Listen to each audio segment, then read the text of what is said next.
Hello everybody, and thank you very much for your time. Today I'm going to show you the 1893 Turkish Mauser, of course in the modified version.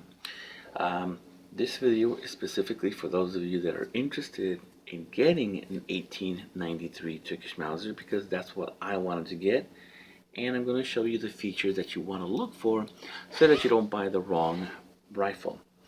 Now, these of course went through that Turkish modification in the 1930s, and so this video is going to show you the closest that you're going to be able to get without having to buy an original one, which are incredibly scarce and probably over $1,000, maybe $2,000 if you could ever find one.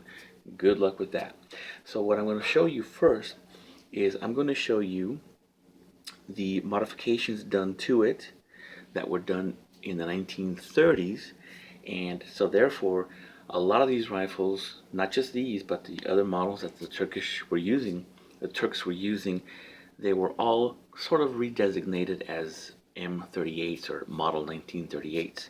So that's why you'll see that when you're looking at Gunbroker or proxy bid auction houses or arms list, for example, you'll see people put 9338 or 1938 or this and that. So this is what what the rifle is closest to the 93 looks like, and I'm going to show you the modifications first, and then I'm going to go through the features that still make it a 93, and to me what makes it pretty cool.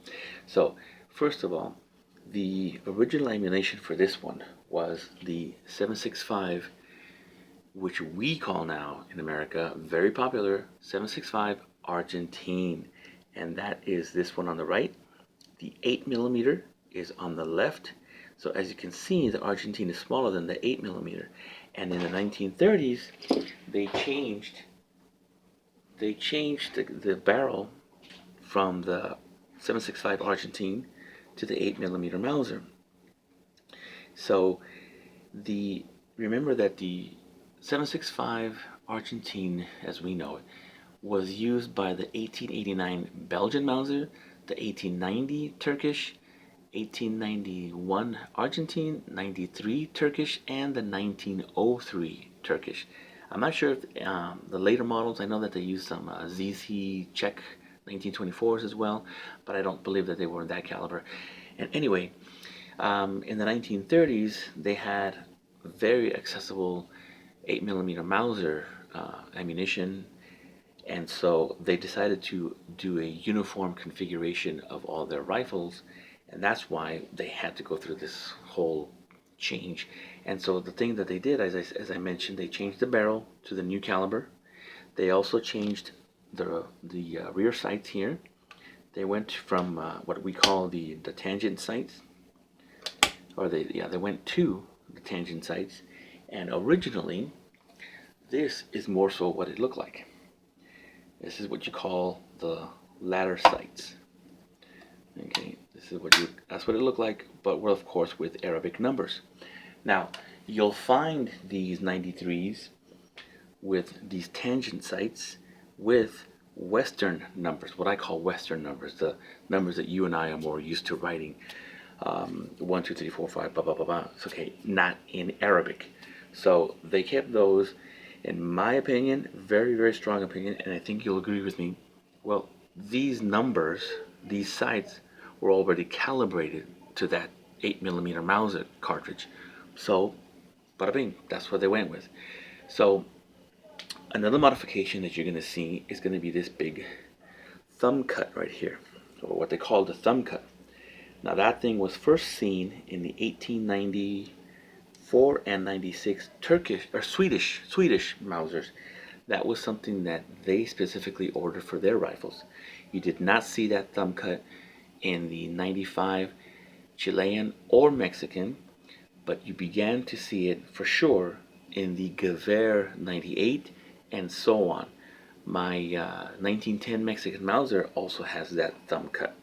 And what that is for is so that when you load the ammunition and you push down, for example, you you push down on it, your thumb basically ends up right here. It's just to help in loading the ammunition. So that you'll definitely see that big cut right there. The script has been cut, as I mentioned in another video. So that's that. Another thing that they did, modifying it, was the cutting of the receiver on top, giving it a notch here. As you just saw, the 8mm Mauser was longer than the Argentine Mauser, and so they had to accommodate the bullets. Plus, also now they were using Spitzer bullets. Come on, boy. And also, of course, because they went through that modification, you would start to see the writing here was adjusted to the time that it was modified. So because of this, a lot of people say, oh, you need an FFL for this, or these are Curio and Relic. And however, this right here is actually the date. Mine, as I said in another video, says 1895. So those basically were the modifications that you could see flat out in all pictures of people selling these things online. However, let me add one little extra modification. Now, this here was added after 1903, and that feature there, if you didn't know, was to assist you in taking apart the bolt. I'm not going to show you how to do all that. You have to look up another video to see that. But that's what it was for.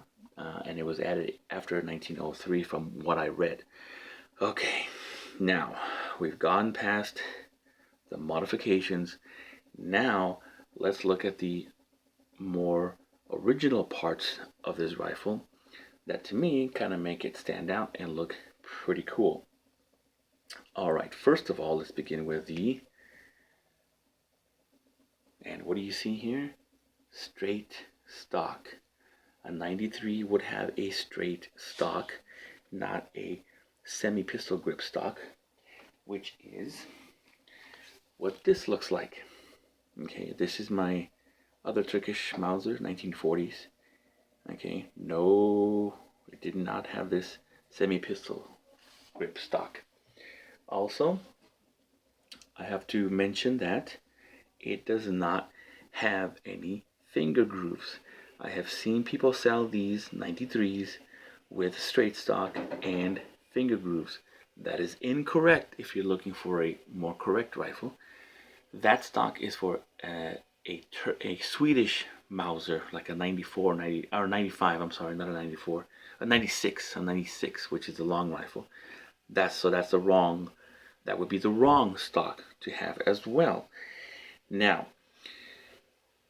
if you look at down here, okay, this magazine plate is extended quite a bit low from the stock. And for those of you who have not seen the CN Arsenal video, they go into a lot more detail than I do, but they mentioned that as well. And I want to show you again my 1940s Turkish.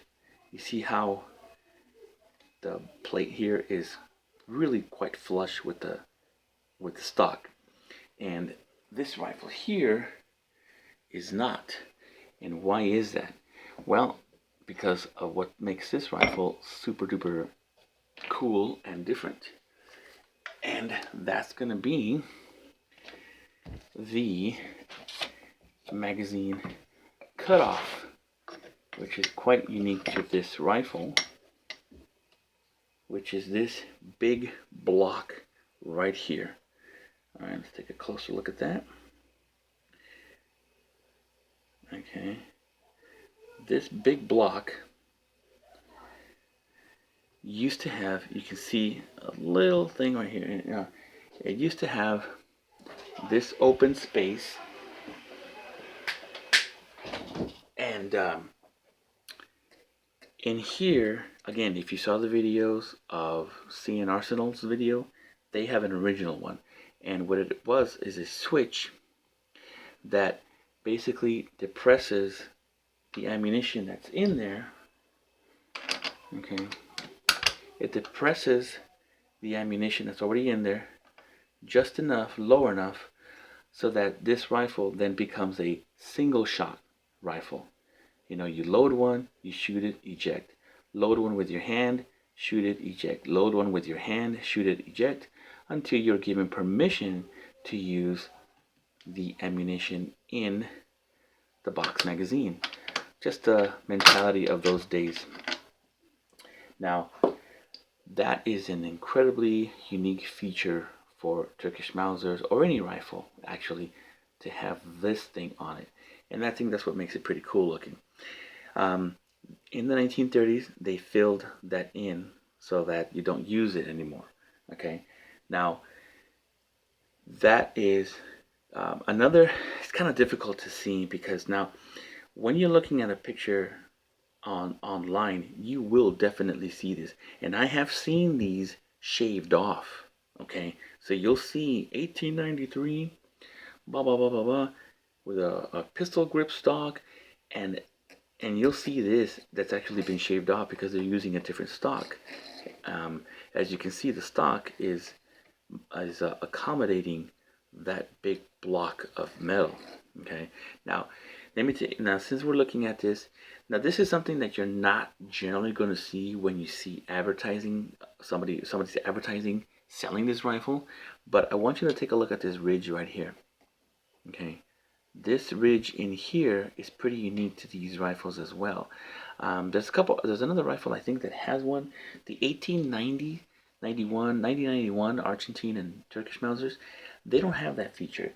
I apologize. I do have a 93 Spanish, and I forget if that's in there because I believe it does, because they're very similar in the bolt, which I'm going to show you in a second.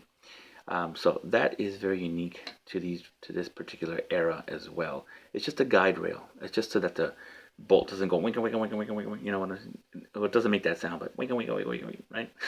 You know what I mean. So anyway, that's also very unique. But you don't really see that in pictures where people are selling these Mausers. So let's go and take a look at the bolt before we look at something else. Now, if you look at the bolts here. Okay, this is the Argentine 91 Turkish style 90. This is the 98, the famous 98 style. And this is the 93 style. And both the 93 Turk and the 93 Spanish have basically the same style. Obviously, however, the Spanish is 7mm, and this was originally 7.65, remember, Argentine. Now it's going to be shooting the 8mm. But please take a look at this, okay? The features of these, like, let's call them wings, okay? Very distinct to this that has that big shield over it, okay? Very distinct. That way you'll know if your rifle that you're looking at has this, that's probably going to be a 93. Because the 1903 had already this feature, this bolt on it. And as you can see, I have them lined up here, but these are longer, so they're not interchangeable.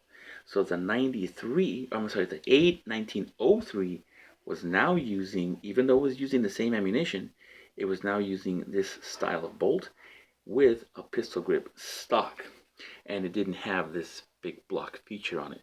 So in any case, let me get a closer look at the barrel. I'm sorry, the bolt. Another thing that you'll see is it's going to be that flat bottom, which was unique to the 93 Argentine. I'm sorry, the 1993 Mauser and the 93 Turk and Spanish. That feature right there. Now you see this cut right here. Okay, that was for both that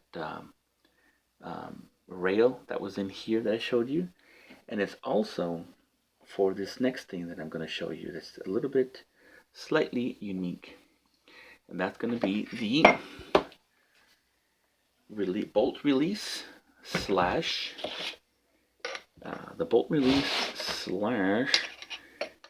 guide rails for the ammunition. Okay, that's another thing that makes this rifle a little bit unique, and that you should absolutely look out for if you're looking for a specific Turkish Mauser. That is this big giant bolt release, and it also worked as the ejector, because as the bolt was moved back, that's the part that would eject inside here. It would kick out the old round. You did this and you can take out the entire bolt, but also this was used as part of the guide rail system for the stripper clips. Now, this is where some of you might have specific questions. If you look at this little notch right here, okay, that was done to accommodate the new stripper clips, which were the 8mm Mauser stripper clips with those 3 little nubs on it on both sides. Okay, these were designed to get a better grip of the stripper clip inside the guide rail as it is loading. Now, for these, you just pop them in. Sometimes you have to move this out of the way to get it in there. So these 8mm stripper clips do work on this rifle. However, remember that this caliber was originally 7.65. So this design here is what you would see in the 1890 Turkish, 1891 Argentine, and of course the 1889 Belgian. And these are the stripper clips that you would use for those. These were supposedly the original style stripper clips. These are called the Argentine stripper clips. However, like I just said, the 89 Belgian should use these as well, because it was the same ammunition and the same style of ejector, bolt release, and guide rails for the ammunition. So, okay, so these do work as well. Okay, these do work. They do work. Damn it. Okay, so well, I'm at a bad angle. Anyway, so they do work. So if you need either one of those, stripper clips will work for this particular rifle. Now, let me show you my Argentine Mauser, just to prove to you what I'm talking about. Okay, so here's my Argentine Mauser, but as you'll notice, it doesn't have a cut up here. Okay, it's got a little bit of space right here, but this is my 91 Argentine. Okay, and as I mentioned earlier, the Turks were then using the 8mm in their newer rifles, and you can see how wide this is to accommodate the newer stripper clips. I believe those 8mm stripper clips were introduced even before 1900. I'm not 100% sure, but these golden ones that I call with the threes were introduced in the before 1900. The 7mm Mauser, they had one with two knobs on them, like the one in the middle was missing. So anyway, they are a little bit different. So anyway, this is hopefully not too long of a boring video for you. If you're looking specifically for an 1893 Turkish Mauser, those are the kinds of things that you need to be looking for, so that you can, get the one that you want.